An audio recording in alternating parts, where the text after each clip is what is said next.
இப்ப நம்ம தமிழ்நாட்டில் இருக்கிறது இருமொழி கொள்கை, மும்மொழி கொள்கை வேணும் அப்படின்னு ஒரு விஷயங்கள் பேசப்பட்டு வருது. இருமொழி கொள்கைனா என்ன? தமிழ், தமிழ், இங்கிலீஷ், இந்த மாதிரி 2 லாங்குவேஜ் இருக்கு. நம்மளுடைய தாய்மொழியா தமிழ் படிக்கிறோம், கூடுதலா உலக நாடுகளுடன் பேசுவதற்காக நம்ம ஆங்கிலம் படிக்கிறோம். இப்ப இதுல இந்த 2 லாங்குவேஜே போதும்னு ஒரு தரப்பு சொல்றாங்க, இன்னொரு தரப்பு சொல்றாங்க மூணாவதா ஒரு லாங்குவேஜ் படிச்சா நல்லது அப்படின்னு சொல்றாங்க. உங்களுக்கு 2 விதமான கருத்துக்கள் இருக்கா? யாருக்கு என்ன கருத்து தோணுதோ ஹானஸ்டா சொல்லுங்க. சார் எனக்கு 3 லாங்குவேஜ் படிச்சா நல்லது சார். அது எந்த லாங்குவேஜ் தான் இருக்கலாம். எந்த லாங்குவேஜ் படிப்பீங்க? 3வது லாங்குவேஜ் படிக்க வாய்ப்பு கிடைச்சா எந்த லாங்குவேஜ் படிப்பீங்க, ஏன் படிப்பீங்க அப்படிங்கறத சொல்லணும். இல்ல சார் எனக்கு 3வது லாங்குவேஜ் வேணாம், அது தேவையில்லாத பர்டன், எனக்கு 2 லாங்குவேஜே போதும் அப்படின்னு சொல்லலாம். இந்த 2 லாங்குவேஜ் வச்சுதான் உலகம் ஃபுல்லா சுத்தி வந்துருவேன், தமிழ்நாடு முழுக்க வேலைக்கு போனா தமிழ் போதும், வேற மாநிலத்திலேயோ அல்லது வேறு நாட்டுக்கோ போனா இங்கிலீஷ் போதும் அப்படின்னு நினைக்கிறவங்களும் இருப்பீங்க. உங்களோட கருத்து என்ன அப்படிங்கறத நீங்க ஓபனா ஷேர் பண்ணுங்க. நீங்க என்ன ஃபீல் பண்றீங்க அப்படிங்கறத வெளியில கொண்டு போய் தெரிவிக்க வேண்டிய தேவை இருக்கு. ஆக்சுவலி இந்த லாங்குவேஜ்னால நான் பெரிய அடி வாங்கியிருக்கேன். ஏன்னா நான் எழுதுனது வந்து பிராத்தமிக் வரைக்கும் நான் எக்ஸாம் எழுதினேன். ஸ்கூல்ல வந்து ரொம்ப ஃபோர்ஸ் பண்ணி அந்த ஹிந்தி படிச்சு ரொம்பவே இது கஷ்டமா தான் இருந்துச்சு. இங்கிலீஷ் வந்து ஓகே, அது வந்து ஒரு யுனிவர்சல் லாங்குவேஜ், அது வந்து எல்லா இடத்துலயும் யூஸ் ஆகுது. பட் ஹிந்தின்ற போது நம்ம இந்த ஊர்ல தாண்டா இருக்க போறோம், நமக்கு எதுக்கு ஹிந்தி அப்படின்ற மாதிரி எங்க டாடி ரொம்ப ஃபோர்ஸ் பண்ணி தான் நான் படிச்சேன். ஆனா அது என் லைஃப்க்கு யூஸ் ஆகுதுன்னா கண்டிப்பா கிடையாதுன்னு தான் நான் சொல்லுவேன். பிராத்தமிக் வரைக்கும் நான் படிச்சேன், அதுக்கப்புறம் நான் கிவ் அப் பண்ணிட்டேன். அது வந்து ஒரு ஃபோர்ஸ் பண்ணி படிக்க வச்ச மாதிரி என்ன மாதிரி ஒரு ஸ்டூடெண்ட்ஸும் அது யூஸ்லெஸ்ஸா இருக்கு இப்போ அந்த சர்டிபிகேட். அதனால அந்த ஃபோர்ஸ் பண்ற சிச்சுவேஷன் யாருக்குமே இருக்கக்கூடாது. எஜுகேஷன் சிஸ்டம் கொஞ்சம் இதில் மாத்தலாம் அப்படின்னு நான் நினைப்பேன். திணிக்கப்பட்டிருக்குன்னு சொல்றீங்க, இதனால பாதிக்கப்பட்டிருக்கீங்க. கண்டிப்பா எங்க டாடி ஃபோர்ஸ். ஆனா 3வதா ஒரு மொழியை கத்துக்கிறது நல்லது தானே? அது திணிக்கப்படுறது உங்களுடைய கருத்தை நாங்க ஏத்துக்கிறோம் இல்லன்னு சொல்லல. பட் ஆனா ஏதோ ஒரு இடத்துல நீங்க இப்போ நீங்க வந்து தமிழ்நாட்டுல இருக்கீங்க, நாளைக்கு உங்களுக்கு வந்து ஒரு ஜாப் வந்து பெங்களூர்ல கிடைக்கும் இல்ல டெல்லியில கிடைக்குது, அந்த இடத்துல நம்மளுக்கு வந்து ஒரு லோக்கல் லாங்குவேஜ் தெரிஞ்சுக்கிறது நல்லது தானே? ஒரு சின்ன கம்யூனிகேஷன் அது நம்ம லாங்குவேஜே இருக்கலாமே, அந்த இடத்துல போய் நம்ம பேசுறது நம்ம பழகுறது நம்ம லாங்குவேஜ்க்கு ப்ரிஃபரன்ஸ் தரலாமே. ஏன் அந்த ஒரு லாங்குவேஜ் மட்டும்? ஏன்னா நம்மளதே வந்து நிறைய அழகா வந்து நம்ம ஆன்செஸ்டர்ஸ்லாம் செதுக்கி வச்சுட்டு போயிருக்காங்கன்னு தான் சொல்லணும். அதுவே அந்த ஒரு அழகான லாங்குவேஜ் இருக்கும் போது நம்ம ஏன் தேர்ட் லாங்குவேஜ் ஒன்று படிக்கணும் அப்படின்னு என்னோட கொஸ்டின். இல்லப்பா, நீங்க தமிழ்நாட்டுல இருக்கும் போது ஓகே நம்ம லாங்குவேஜ் போதும். இப்போ சார் கேக்குறது என்னன்னா, நீங்க அதர் ஸ்டேட்டுக்கு போறீங்க, மும்பை இந்த இடத்துக்குலாம் போறீங்கன்னா அப்ப வந்து உங்களுக்கு தேவையில்ல. இந்தியாக்குள்ளே விட்டுருங்க. நீங்க வந்து இப்போ ஜெர்மன் போறீங்க, அப்ராட் போறீங்க, அங்க இங்கிலீஷ் பை டிஃபால்ட் இருக்கும். ஆனா நீங்க ஒர்க் பண்ற கல்ச்சர்ல உங்களுடைய ஆபீஸ்ல இருக்கும். அதர் தன் ஸ்ட்ரீட்ஸ்ல போறீங்க அப்படின்னா அங்க இங்கிலீஷ் பேசுவாங்களா? ஜெர்மன் தானே பேசுவாங்க. இங்கிலீஷ் ஓகே, ஜெர்மன் அதெல்லாம் போகும்போது அது இது வரைக்கும் நான் யோசிச்சது இல்ல. இது வந்து டிஃபரெண்டான பாயிண்ட் ஆஃப் வியூல இருக்கு. பட் இந்தியான்னு இருக்கும்போது நிறைய சில இக்கல் இருக்கும், வெளிநாடுன்னா படிப்பேன். அது நம்மளுக்கு வந்து ஒரு இதுதானே. ஏன்னா இங்க இருக்கும்போது ஒருத்தவங்களுக்கு பாயிண்ட் ஆஃப் வியூ ஒரு மாதிரி இருக்கும். எல்லாமே நமக்கு வந்து அக்செப்ட் பண்ணணும்னு அவசியம் இல்லல்ல. Okay okay okay, thank you. Okay, நீங்க தேவை ஏற்பட்டா நான் கத்துக்கிறேன்னு சொல்றீங்க. உங்க கருத்துக்கள் வரவேற்கப்படுது. தொடர்ந்து நெக்ஸ்ட் சார். நம்ம சென்ட்ரல் கவர்மெண்ட் பொறுத்த வரைக்கும் தேர்ட் லாங்குவேஜா ஹிந்தி தான் சார் இருக்கு. ரயில்வே எக்ஸாம் இது மாதிரி இதுல வந்துட்டு அதிக ஹிந்தி தான்.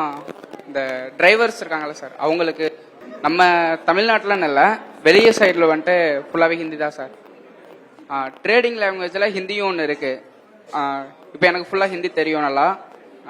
12th வரைக்குமே ஹிந்தி படிச்சிருக்கேன். எக்ஸாம் வந்துட்டு விசாலக் போறக்கு வரைக்கும் எழுதியிருக்கேன். இல்ல நான் கேக்குறது என்னன்னா, இப்ப 3வது லாங்குவேஜ் கத்துக்கிறது நல்லதா கெட்டதா? நீங்க என்ன உங்க கருத்து என்ன? நல்லதுதான் சார். நம்ம இந்தியால கூட இல்ல சார், அப்ராட்லயும் இருக்கு ஹிந்தி மேக்ஸிமம் யூஸ் பண்றாங்க. எந்த நாட்டுல சார்?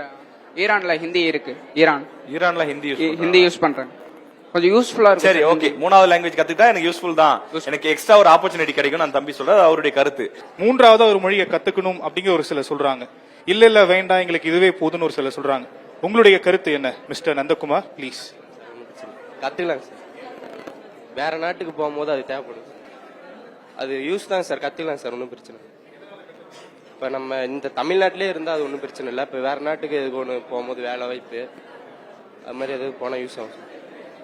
கத்துக்கிறது என்னுடைய தனிப்பட்ட விருப்பம், தேவைப்பட்டா நான் கத்துக்கிறேன் அப்படிங்கறத மாணவர்கள் கருத்தா இருக்கு. அடுத்ததான் என் சைட்ல இருந்து 3வது மொழி கத்துக்கலாம் நினைக்கிறீங்களா, இல்ல எனக்கு தமிழ் இங்கிலீஷே போதும்பா எனக்கு வேற எல்லாம் தேவையில்லை அப்படின்னு நினைக்கிறீங்களா? கத்துக்கிறது நல்லதுதான். இப்போ என்னோட பாயிண்ட் ஆஃப் வியூ என்ன அப்படின்னா, ஹிந்தி வரதுனால தமிழ் வந்து தமிழ் யூஸ் பண்றவங்க குறைஞ்சிருவாங்க, தமிழ் வந்து இதாயிரும் அப்படின்னு ஏன் நம்ம நினைக்கணும்? அது நம்ம கத்துக்கிட்டா நல்லது தானே, நம்ம இன்னொரு கம்யூனிகேட் லாங்குவேஜ் தானே, அது இருந்தா ஒன்னும் இது இல்ல இப்ப நிறைய லாங்குவேஜ் இருக்கு. அது ஹிந்தி மட்டும் ஏன் இப்படி கொண்டு வராங்க அப்படின்னா, இந்தியால மேக்சிமம் ஹிந்தி பேசுறவங்க இப்ப சவுத் சைட்ல என்னாலும் நார்த் சைடு அதிகமா இருக்கு. ஸோ அப்ப நம்மளும் ஹிந்தி கத்துக்கிட்டோம்னா இந்தியால இருக்கவங்க எல்லாரும் கம்யூனிகேட் பண்ண ஈஸியா இருக்கும். நம்மளும் வந்து வேலை வாய்ப்புக்காக மத்திய கவர்மெண்ட் நிறைய ஸ்கீம்ஸ் இருக்கு இல்லையா, அதையும் நம்ம யூஸ் பண்ணலாம் இல்லையா, அப்படிங்கறத பேஸ் பண்ணி தான் அவங்க கவர்மெண்ட் கொண்டு வராங்க. ஸோ இது வந்து ஒரு நல்ல இதுதான். பட் ஆனா நம்ம வந்து எடுத்துக்கிற பாயிண்ட் ஆஃப் வியூ தான் தப்பு. தமிழ் வந்து இப்போ இது பண்ணிடுவாங்க அப்படிங்கறத எடுத்துக்கிறது தப்பு அப்படின்னு நான் நினைக்கிறேன். ஹிந்தி கத்துக்கிறதுனால தமிழ் ஒன்றும் அழிஞ்சு போகாது, தாராளமா கத்துக்கலான்றீங்க. ஓகே, தமிழ் இங்கிலீஷ் இது ஓகே, பட் வெளியில போனா ஹிந்தி இதெல்லாம் தேவைப்படுது. நம்ம நாட்டு மக்கள் வெளியில போனா எல்லாம் ஸ்ட்ரகிள் ஆகுறாங்க. இந்த மொழி இல்ல, தெரியாத மொழியை வச்சு ஸ்ட்ரகிள் ஆகுறாங்க, எதுவும் தெரியாம இருக்குது. வெளிநாட்டுக்குலாம் போனா இங்கிலீஷ் போதுமே, இங்கிலீஷ் வச்சு நீ மேனேஜ் பண்ணிடலாமே. நார்த் சைட்ல போனா ஹிந்தி இந்த மாதிரிலாம் தேவைப்படுது. அதனால தமிழ்நாட்டு மக்கள் வெளியே போகாம இங்கே இருக்காங்க. அதனால ஹிந்தி கத்துக்கலாம். ஆனா தமிழ் மொழி முதன்மையான மொழியா வைக்கணும். ஹிந்தி வர்றதுனால தமிழ் மொழி கொஞ்சம் கீழே அந்த மாதிரி. ஓகே, அதாவது நம்ம வெளி மாநிலத்துக்கு போனா நல்லா யூஸ்ஃபுல்லா இருக்கும்னு சொல்ல வரீங்க. தப்பில்ல கத்துக்கிறதுல. Okay, thank you. இப்போ வந்து அவங்க நம்மள வந்து ஹிந்தி கத்துக்கணும்னு சொல்லி திணிக்கிறாங்கல்ல, அவங்க ஏன் தமிழ் கத்துக்க மாட்டாங்க? அது ஒரு பெரிய கொஸ்டின் தானே. நம்மள வந்து அவங்க வந்து ஃபோர்ஸ் பண்ணி நீங்க இப்போ வந்து எனக்கு பிடிச்சதை நான் செய்யறது வேற, நீ வந்து இதை கத்துக்கிட்டே ஆகணும், நீ இதை பண்ணணும்ன்றது வேறல. இப்ப நான் போய் அவங்க கிட்ட நீ கண்டிப்பா தமிழ் கத்துக்கணும், நீ கத்துக்கிட்டே ஆகணும்னு சொன்னா அவங்க கேட்பாங்களா? அந்த மாதிரிதான் நிறைய விஷயங்கள் வந்து நம்மள ஃபோர்ஸ் பண்ணக்கூடாது. நமக்கு பிடிச்சிருந்தா நம்ம செய்ய போறோம். இப்ப எனக்கு விருப்பம் இருக்கா, எனக்கு ஹிந்தி கத்துக்கணுமா, நான் கத்துப்பேன்.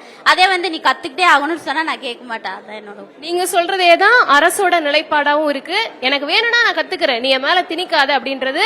இன்னொரு கொஸ்டின் கேட்டிருக்காங்க, நான் உன் ஹிந்தி வேணா கத்துக்கிறேன், நீ என்னோட தமிழை கத்துக்க ரெடியா அப்படின்ற மாதிரி அவங்க ஒரு கொஸ்டின் எழுப்பியிருக்காங்க. Okay, super. ஓகே,